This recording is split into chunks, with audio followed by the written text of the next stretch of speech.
할렐루야. 주님 주신 복된 날입니다. 주의 은혜가 우리의 삶에 충만하게 흐르는 그런 예배가 되기를 원합니다.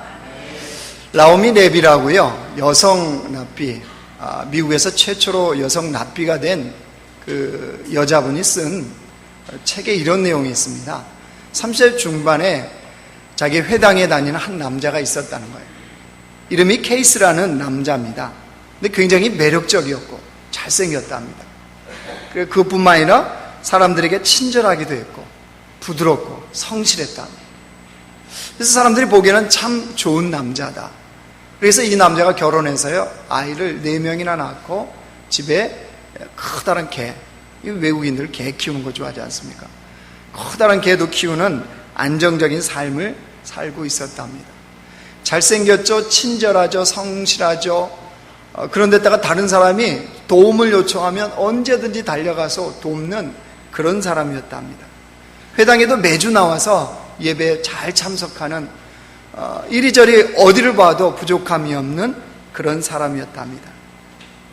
그런데 어느 날 그 케이스라는 그 남자가 자신의 아내와 이 랍비를 찾아와서 하는 얘기가 그렇습니다.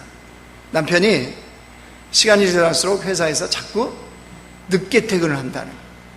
어느 날은 남편과 아내가 이렇게 번갈아가면서 아이들을 학교에서 이렇게 집으로 데려오는데 아이들 데려오는 것을 잊어버렸어요, 남편이. 이런 일이 발생했고, 또 어느 때는 갑자기 전화가 오더니 타이어가 펑크가 났다.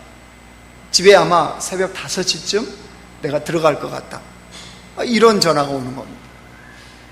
또 어떤 날은 아예 밤을 새고 집에 들어오질 않는 겁니다.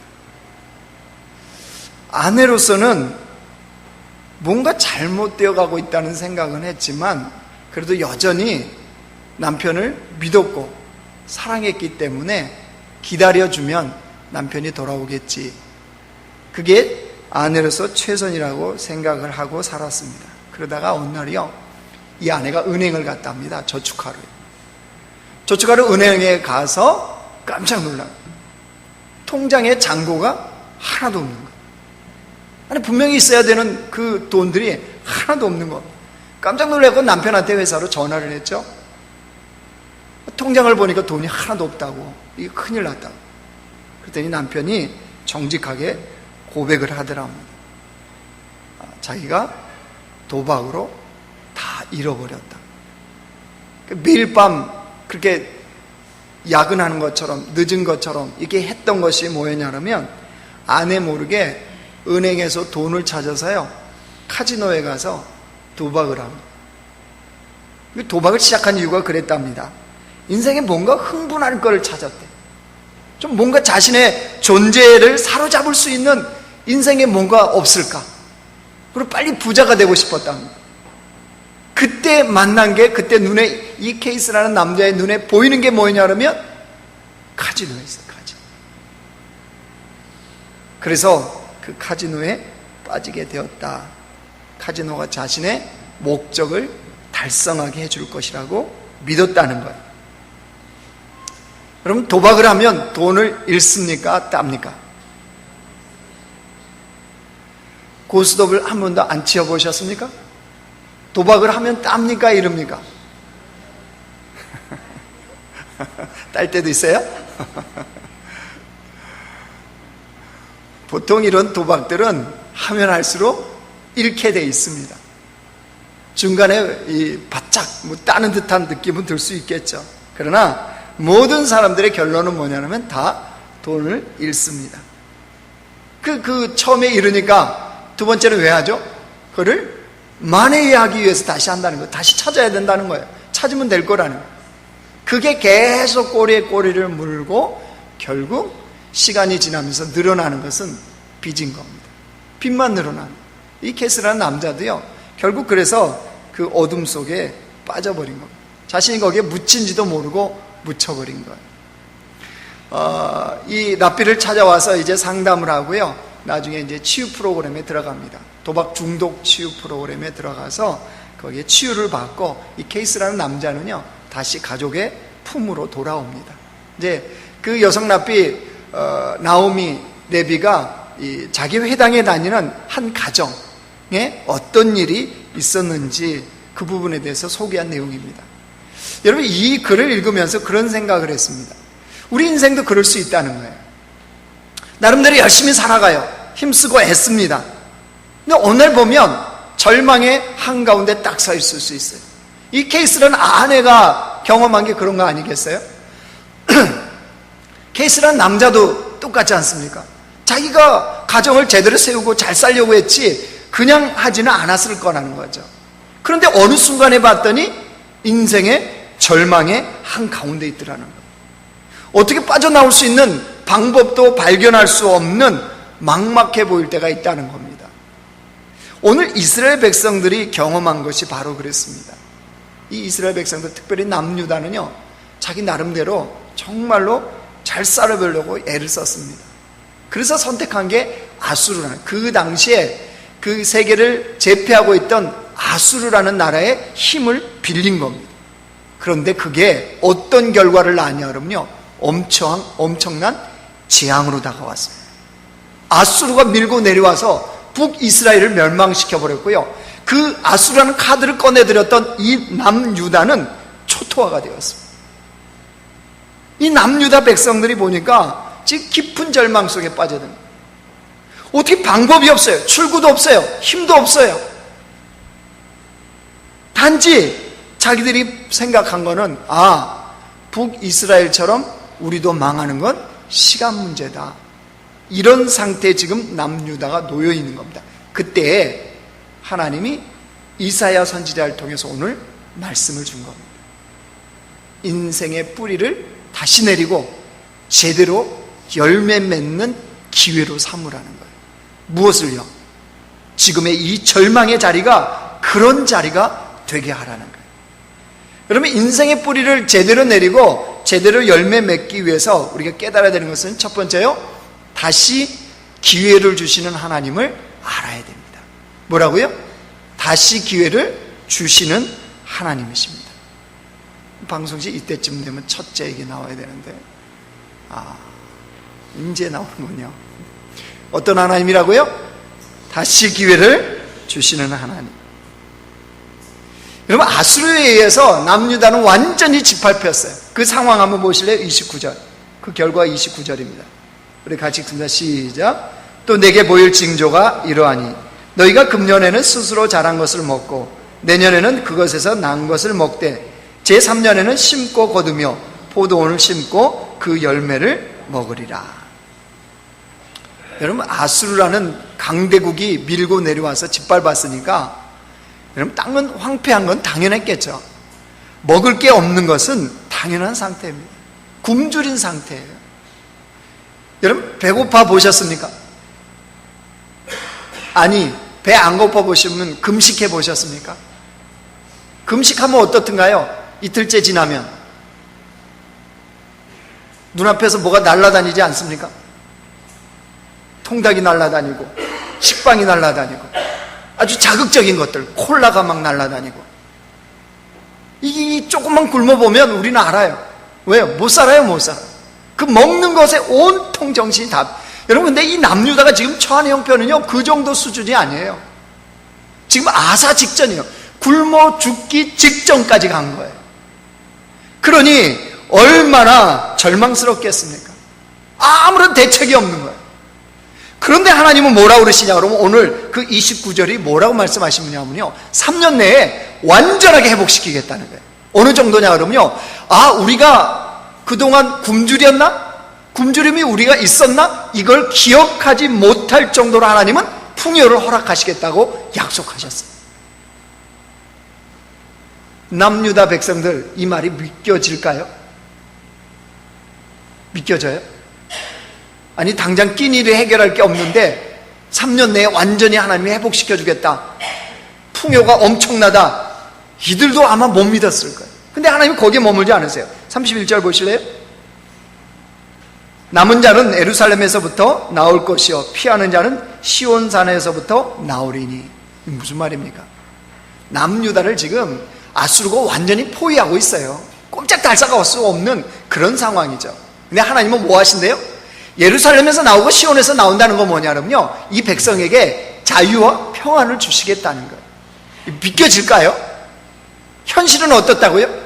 현실은 굶주려 있고요, 현실은 아수르라는 나라가 예루살렘 성을 완전히 포위했어요. 현실은 그런데 하나님의 메시지는 뭐예요? 너네들 풍요다, 너네들 자유와 평안이다. 여러분, 이 남유다 백성들도요, 정말로 믿겨지지 않는 메시지였을 겁니다. 그렇게 분명히 들렸을 겁니다. 그럼에도 불구하고 하나님은 이 일을 어떻게 하신대요? 반드시 이루신대요. 하나님은 이 일을 반드시 행하신다고요. 물론 이 결과가 남유다의 잘못 때문입니다. 하나님 분명히 말씀하셨어요. 아수르 의지하지 말라, 아수르 카드 빼들지 말라, 너 그럼 망한다, 분명히 말씀했음에도 불구하고 이들은 그래도 자기 나름대로 한다고 한 게 그거를 선택을 한 거예요. 그럼에도 불구하고 하나님께서는 이들을 다시 세우시겠다는 거예요. 다시 회복시켜주게. 이게 무슨 메시지냐면요, 다시 기회를 주신다는 거예요. 여러분, 우리가 믿는 하나님은 우리가 비록 절망의 자리, 우리가 실패의 자리에 있어도 어떤 하나님이라고요? 다시 기회를 주시는 하나님입니다. 아멘? 우리 한번 따라합시다. 하나님은 다시 기회를 주십니다. 아멘? 나에게도 그럴까요?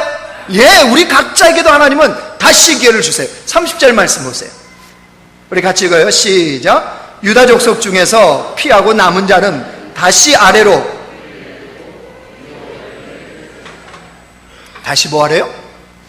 뿌리를 내리고 열매를 맺으라. 이건 하나님 안에서 다시 회복하라는 거예요. 다시 세우라는 거예요. 인생의 뿌리를 제대로 내리고 인생의 열매를 제대로 맺는 인생이 되도록 하나님은 다시 기회를 주시겠다는 거예요. 여러분, 이때 우리가 해야 되는 게 뭔지 아십니까? 이럴 때 하나님은 언제나 우리에게 기회를 주세요. 언제나 다시 할 수 있도록, 언제나 다시 회복할 수 있도록 하나님은 우리에게 기회를 주신단 말이에요. 이때 우리가 해야 되는 거는요, 우리 자신을 제대로 보는 거예요. 여러분, 남유다 백성들 자신의 신앙과 삶의 뿌리가 얼마나 엉망으로 뿌리 내리고 있는지를 정확하게 봐야 돼요. 아니, 자신들이 맺고 있는 이 열매가 얼마나 형편없는 들포도인지를 정확하게 인정을 해야 돼요. 그래야 다시 주어지는 기회가 복이 되는 겁니다. 여러분, 이스라엘 백성들이요, 가나안 정복 전쟁을 하지 않습니까? 이제 모세가 죽고 여호수아가 그 출애굽의 2세들을 이끌고 이제 정복 전쟁에 들어갑니다. 첫 번째 성이 어디였습니까? 지금 설교 듣고 있는 거죠? 생각 딴 데 가신 거 아니시죠? 가나안 정복 전쟁의 첫 번째 성이 뭐였어요? 여리고성이었죠. 여리고성. 여리고성을 이스라엘 백성들이 멋지게 무너뜨립니다. 그리고 두 번째 만난 성이 뭐예요? 아이성이죠. 아이성. 여리고성을 무너뜨렸던 그 기세, 그 자신감, 이게요, 두 번째도 역시 똑같은 방식으로 해요. 첫 번째 여리고성을 정탐했던 것처럼 아이성도 또 정탐을 합니다. 그런데 결과가 달라요. 아이성을 보고 와서 이들이 여호수아에게 뭐라고 보고하냐 그러면 이렇게 보고를 합니다. 같이 읽습니다. 시작. 여호수아에게 돌아와 그에게 이르되 백성을 다 올라가게 하지 말고 2-3천 명만 올라가서 아이를 치게 하소서. 그들은 소수이니 모든 백성을 그리로 보내어 수고롭게 하지 마소서 하므로. 이 아이성 전투를 어떻게 하자고요? 여리고는요, 그 백성들이 아침 일찍 일어나서 성을 매일 한 바퀴씩 도는 거였어요. 6일 동안. 그리고 7일째는요 7바퀴 도는 거였어요. 이게 전쟁이었어요. 다 같이요. 근데 아이성은 어떻게 하다고요? 그보다 작으니까 소수를 뽑자는 거예요. 한 2-3천 명만 보내도 저거 무너질 거라. 그러면 신기한 거는요, 이 백성이 아이성 전투 때 한 번도 하나님께 묻지를 않습니다. 기도를 안 해요. 여호수아도 마찬가지고요, 이 백성도. 성경에 어디에도 이들이 하나님께 물었더라, 이게 없어요. 여러분, 이스라엘 백성들 광야에서 하나님이 기적을 일으킨 것, 또 여리고성 전투할 때 누누이 하나님이 계속 강조하는 게 하나 있었어요. 그게 뭔지 아십니까? 가나안 정복 전쟁은 여호와의 전쟁이다, 하나님이 하시는 전쟁이다, 이거를 분명하게 말씀하셨어요. 여러분, 왜 광야에서 불기둥과 구름기둥을 띄워서 이 백성을 왜 이끌어 가실까요? 왜 만나를 먹이셨어요? 왜 신발에 헤어지지 아니하고 옷이 뜯어지지 않았어요? 왜 광야에서 굶어 죽는 백성이 하나도 없었어요? 아니, 여리고라는 그 커다란 성의 전투를 앞두고 왜 하필이면 할례를 행하게 하셨어요? 그때마다 하나님이 계속 강조했던 게 뭔지 아십니까? 이 전쟁은 누가 하는 전쟁이다? 하나님이 하는 전쟁이다. 그러니까 이스라엘 백성들이요, 전쟁 연습 한 번도 안 하죠. 훈련 자체를 안 해요. 전술과 전략은 이렇다, 너네들 칼을 뽑을 때는 이렇게 해갖고 45도에서 어떻게 내려쳐야 되고, 포는 이렇게 일진이 쏘면 이진은 나가고, 방패를, 이런 거 한 번도 없잖아요. 그렇지 않아요? 성경 볼 때마다 이상하지 않으셨어요? 무슨 가나안 정복 전쟁이라며 전쟁 연습을 하나도 안 해요. 그러니까 안 이상하니까 여러분 지금 설교 듣고 있고요. 그게 뭘 의미하냐면요, 이 전쟁은 여호와의 전쟁이라는 거예요. 너희들은 하나님께로 순종하면 전쟁에 승리한다는 거예요. 여러분, 하나님은 그 전쟁이었어요. 그런데 이 백성이 한 번 딱 승리하니까 뭐 했어요? 자신감이 생겼는데 그 자신감이 뭘로 나왔어요? 교만함으로 딱 나왔네요. 자, 아이성 전투 어떻게 됐습니까? 이스라엘 백성들 완전히 개구리가 됐습니다. 여러분, 개구리 아시죠? 개구리 잡아서 땅에 딱 치면 어떻게 됩니까? 사지를 쫙 뻗습니다. 아주. 그때 딱 잘라서 구워 먹으면 이게 아주 맛있는 개구리 뒷다리가 되는 겁니다. 이스라엘 백성들이요, 아이성 전투에 완전히 개구리가 됐어요. 여러분, 하나님이 이걸 통해서 이 백성에게 뭘 얘기하냐 그러면요, 너희들의 신앙의 뿌리를 보라는 거예요. 얼마나 얕은지. 너희들 스스로 행했을 때 그 열매가 어떤 열매인지를 분명하게 보라는 거예요. 그걸 보면 어떻게 하죠, 사람이? 아하, 이 가나안 정복 전쟁은 오직 하나님을 의지하고 하는 전쟁이구나. 여러분, 우리가 인생에서요, 내 힘과 내 능력을 하다가 쫙 뻗으면 어떻게 돼요? 아하, 하나님으로 말미암아 살아야 되는구나, 주님 더 의지해야 되는구나, 이걸 철저하게 깨닫잖아요. 하나님이 이를 위해서 그것을 주셨다는 거예요. 여러분, 이스라엘 백성들 그것을 깨닫게 하시는 겁니다. 그러면 여러분, 하나님께서 이들에게 다시 기회를 주신 이유가 뭐라고 그랬습니까? 34절 보십시오. 기회를 주신 이유가 있습니다. 34절 같이 읽어요. 시작. 내가 나와 나의 종 다윗을 위하여 이 성을 보호하여 구원하리라 하셨나이다 하였더라. 하나님 왜 남유다에게 다시 기회를 주신대요? 하나님 왜 우리에게 다시 인생의 기회를 주십니까? 하나님 자신의 영광을 위해서, 즉 다윗과의 언약의 성취, 그것도 결국 뭐냐 그러면요, 하나님의 영광이에요. 무슨 말이냐면 이거 얘기예요. 하나님의 마음은요, 우리가 인생에서 그 인생의 뿌리를 제대로 내리고 제대로 열매 맺는 그 모습을 통해서 영광을 받고 싶으시대요. 우리가 그리스도인도 하나님 앞에 온전히 섬으로 말미암아서, 세워짐으로 말미암아서 하나님은 영광을 받고 싶으시대요. 우리가 그리스도 안에서 진정으로 성공하는 것을 통해서 하나님은 영광을 받고 싶으시다는 거예요. 이때쯤 되면 아멘이 나와야 되는데, 다른 교회에서 다 오셨나요? 여러분, 하나님 마음을 아시겠어요? 왜 다시 기회를 주신다고요? 우리를 다시 세워서 우리가 온전히 세워진 모습을 통하여 뭐 하고 싶다고요? 영광을 받고 싶으시대요. 우리 각자요, 우리 각자의 삶을 통해서. 우리 옆 사람한테 한 번만 선포합시다. 나를 통해서 하나님은 영광을 받고 싶어 하십니다. 시작. 아멘. 여러분, 그게 하나님의 마음이에요. 근데 하나님은 그것을 이루시는 그날까지 어떻게 하신대요? 그 열심이 멈추지 않겠다. 여호와의 열심이 이 일을 이루리라, 그 말씀하셨잖아요. 여러분, 혹시 지금 삶의 자리가 절망의 자리입니까? 나의 힘씀과 애씀과 전혀 방향이 다르게 지금 인생이 되어져 가고 있습니까? 여러분, 그때 기억하십시오. 하나님의 열심은요, 오늘도 멈춘 적이 없고 그 열심이 나를 회복시키셔서 하나님의 영광을 받기를 원하신다는 사실이요. 하나님은 그것을 이미 작정하셨습니다. 나를 향해서 하나님의 의지의 작정이 지금 그 일을 행하고 있다는 사실입니다.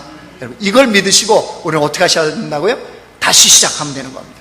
그 무너짐의 자리에서 다시 시작하면 됩니다. 그 자리에서 제대로 신앙의 뿌리를 내리고 다시 열매를 맺는 삶을 시작하면 돼요. 여러분, 미국 사람들에게요, 가장 기억에 남는 이 프로야구에 아주 가장 잘하는 홈런 왕을 꼽으라 그러면요, 그들은 베이비 루스를 꼽는답니다. 남자분들은 아마 베이비 루스라고 들어보셨을 겁니다. 1927년에요 한 시즌에서 베이비 루스가 홈런을요 60개를 칩니다. 이 60개라는 게 얼마나 경이적이냐 그러면요, 그 한 시즌에 홈런 전체의 10%가 넘는 개수랍니다. 요즘으로 환산을 해봤더니 요즘으로 베이비 루스가 만약에 홈런을 쳤다 그러면 한 시즌에 300개를 쳤다는 거예요. 근데 이럴 줄 알았어요. 1부 때도 안 놀랬고. 도대체 여러분은 은사가 있습니까? 안 놀래는 은사. 누가 몇 배 그걸 어떻게 떼더라 그래도 전혀 안 놀래.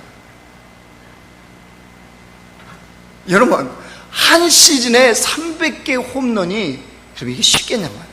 그러니까 미국 사람들의 기억 속에 홈런왕 가면 늘 기억하는 게 베이비 루스를 늘 기억하고 있는 거예요. 근데 재밌는 사실은요, 베이비 루스가 은퇴하기까지 22시즌을 뛰었답니다. 22시즌을 뛰는 동안 그 당시에 714개의 홈런을 쳤는데요, 재밌는 거는 714개의 홈런을 치는 동안 1330개의 삼진을 당했답니다. 그래서 삼진 아시죠? 삼진. 요즘은 프로야구 여자분들이 더 좋아하신다며요. 야구장 보면 다 여자들만 나오더라고요. 남자들은 회사에서 죽으라 일하고, 여자들은 뭐 관계도 없는 그 선수 옷 입고, 남편 이름 쓴 것도 아니에요? 춤추고 막. 왜 그러는 거죠? 요즘은 이제 프로야구 이야기해도 뭐 다 잘 알아들으시더라고요.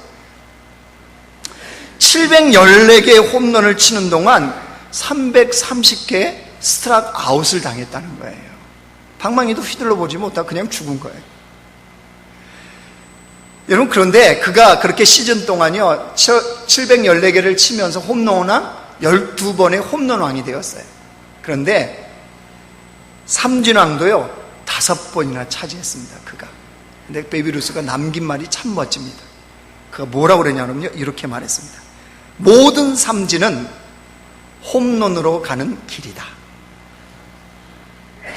역시 유명한 사람들은 말도 잘해요. 그렇죠? 모든 인생의 삼진은 뭘로 가는 길이라고요? 홈런으로 가는 길이에요. 여러분, 자녀들이 좀 삼진 당해도요, 지금 공부 좀 그래도 그게 어디로 가는 길이라고요? 인생의 홈런으로 가는 길이라니까요. 여러분, 이게 진리 아닙니까? 하나님 말씀하시는 게 그거예요. 지금 인생에 삼진 당했느냐? 절망의 자리 있느냐? 근데 하나님은 열심으로 뭐 하신대요? 반드시 홈런 치는 인생으로 만들어 가시겠대요. 그러니까 지금 삼진 당했다고요, 너무 좌절하지 마세요. 뭐가 기다려요? 돌면 다음 타석이 또 들어와요. 맞죠? 프로야구는요 9명의 선수가 돌아가며 치는 거예요. 내가 3번 타자였습니까? 그러면 4, 5, 6, 7, 8, 9 치고 1, 2, 3 다시 돌아와요. 다시 타석에 들어선단 말이에요.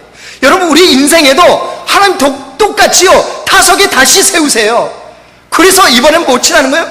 홈런 칠 기회를 주시는 거예요. 그래서 여러분, 하나님은 우리 인생을 다시 세우고자 다시 기회를 주신다는 사실입니다. 이걸 믿고 나가는 백성들 되기를 원합니다. 다시 뿌리를 내리고 제대로 열매 맺기 위해서 두 번째로는요, 삶의 주도권을 하나님께 드려야 됩니다.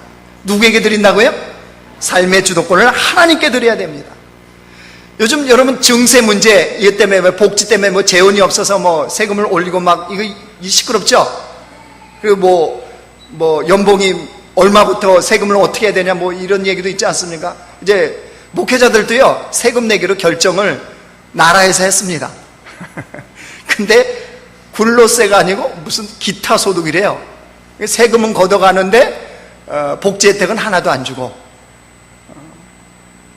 역시나 안 놀라시는군요. 여러분 일이 아니니까 괜찮습니다.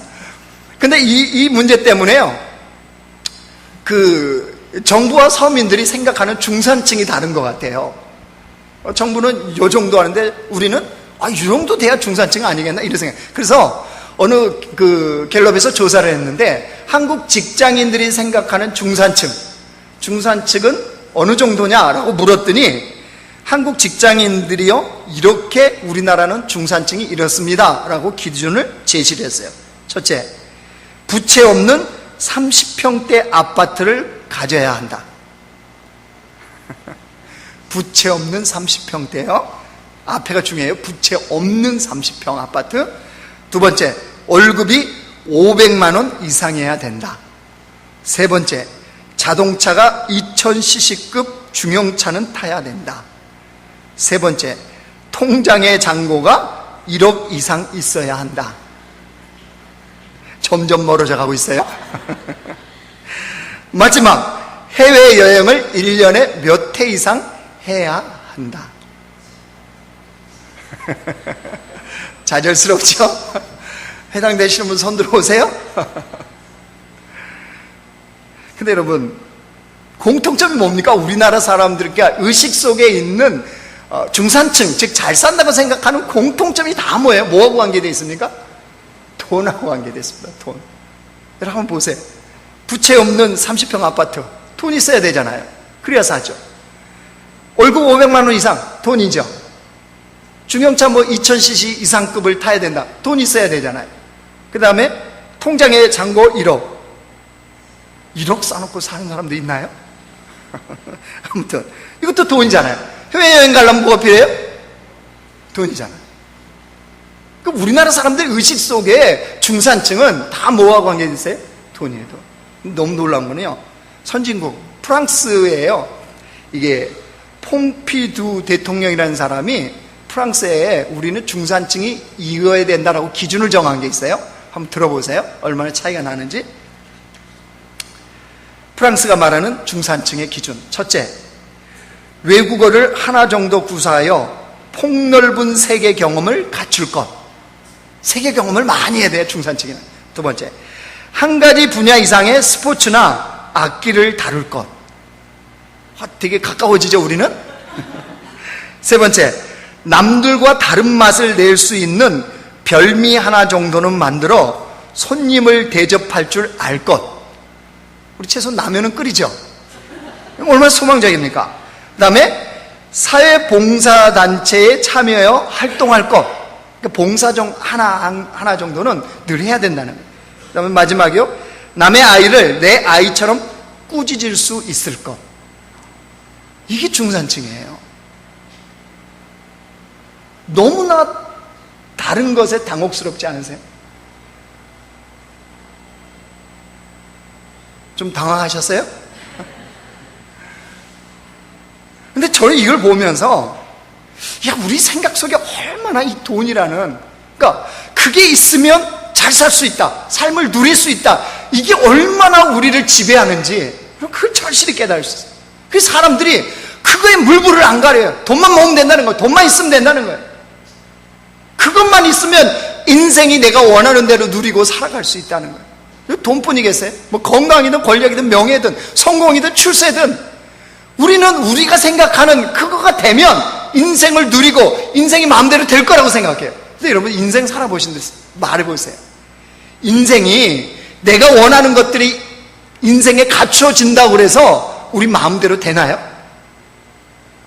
우리의 뜻과 마음대로 인생이 펼쳐져요? 여러분, 인생을 조금만 살면 알잖아요. 인생은 나의 생각과 나의 마음, 나의 뜻과 무관하게 이루어지는 것이 훨씬 많습니다. 인생에 우리가 생각지도 못한 복병들이 항상 인생에 가로막고 있다는 걸 알아요. 우리처럼 어리석은 생각을 한 사람이 있었습니다. 성경에. 자기의 힘으로 뭔가 할 수 있다, 하면 된다, 그러면 인생 누릴 수 있다고 생각한 사람이 있었습니다. 그게 누구냐 그러면 야곱입니다. 야곱. 자기의 힘만 갖추면, 자기가 원하는 것을 얻으면 성공할 수 있다고 마음먹었어요. 그래서 형도 속이고요, 아버지도 속입니다. 장자권 빼앗으면 된다는 거예요. 아버지부터 축복 자기가 가로채면 된다는 거예요. 그게 야곱이었어요. 그래서 정말로 열심을 다합니다. 여러분, 아내 하나 얻기 위해서 27에 14년을 하루같이 봉사할 수 있습니까? 무일푼으로? 여러분, 아내 얻기 위해서 14년 동안 장인어른에게 월급 다 갖다 준 사람 있으세요? 저는 그럴 거면 혼자 살겠습니다. 그런데 야곱은 그 일을 해요. 나이를 얻기 위해서 삼촌 나반, 그 장이 되죠. 14년 동안 무료 봉사를 한다니까요. 이게 야곱이었어요, 야곱. 그런데 여러분, 인생의 말년에 야곱이 뭐라고 고백합니까? 창세기 말씀 보시죠. 같이 읽습니다. 시작. 야곱이 바로에게 아뢰되 내 나그네의 길의 세월이 130년이니이다. 내 나이가 얼마 못 되니 우리 조상의 나그네 길의 연조에 미치지 못하나 짧고 험악한 세월을 보내었나이다 하고, 결과가 뭐라고요? 험악한 세월이, 험악한 세월. 그냥 험악한 그러면 안 되고요, 험악한 세월. 뭘 했더니요, 자기의 힘으로 해봤더니, 자기의 열심으로 해봤더니 인생이 뭐가 됐다고요? 험악한 인생이 되어버렸다는 거예요. 여러분, 인생을요, 내가 주도권을 쥐고 살아가면 험악한 세월을 삽니다. 그러니까 험악한 인생 살고 싶으시면 야곱처럼 살면 됩니다. 그럼 반드시 인생이 험악해집니다. 반면에 하나님께 주도권을 내어드리면 어떻게 될까요? 여러분, 32절 보세요. 오늘 본문. 그러므로 여호와께서 아수르 왕을 가리켜 이르기를 그가 이 성에 이르지 못하며 이리로 화살을 쏘지 못하며 방패를 성을 향하여 세우지 못하며 치려고 토성을 쌓지도 못하고 오던 길로 돌아가고 이 성에 이르지 못하리라 하셨으니 이는 여호와의 말씀이십니다. 아수르라는 나라가 남유다의 털끝 하나 건드릴 수 있다고요? 없다는 거예요. 어떻게 하면요? 하나님이 주도하시면. 여러분, 그래서 하나님은 분명하게 보이세요. 35절 보세요. 결과물이 어떻게 나왔는지 보세요. 35절 같이 읽습니다. 시작. 이 밤에 여호와의 사자가 나와서 아수르 진영에서 군사 18만 5천 명을 친지라 아침 일찍이 일어나 보니 다 송장이 되었더라. 여러분, 남유다 전쟁했습니까? 안 했습니까? 안 했어요. 누가 이 아수르 군사 18만 5천 명을 송장으로 바꿔버렸다고요?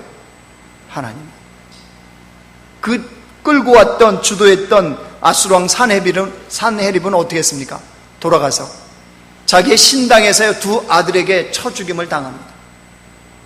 이게 산헤립의 끝이었어요.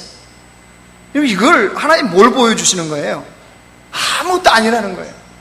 우리가 그렇게 고민하는 문제, 그렇게 어려워하는 절망, 그렇게 애쓰고 힘써도 안 되는 그것들, 주님이 하시면 어떻게 된다고요? 아무것도 아닌 게 돼버린다는 거예요. 그냥 되어진다는 거예요. 우리는 불가능하다고 보였던 그것도 주님이 행하시면 그 일은 반드시 이루어진다는 거예요. 여러분, 여기서 우리가 무엇을 알아야 됩니까? 우리 인생을 정말 뿌리 내리고 제대로 열매 맺기를 원한다면요, 삶의 주도권을 하나님께로 내어드려야 됩니다. 하나님이 주도해 가시도록. 여러분, 그게 다른 게 아니에요.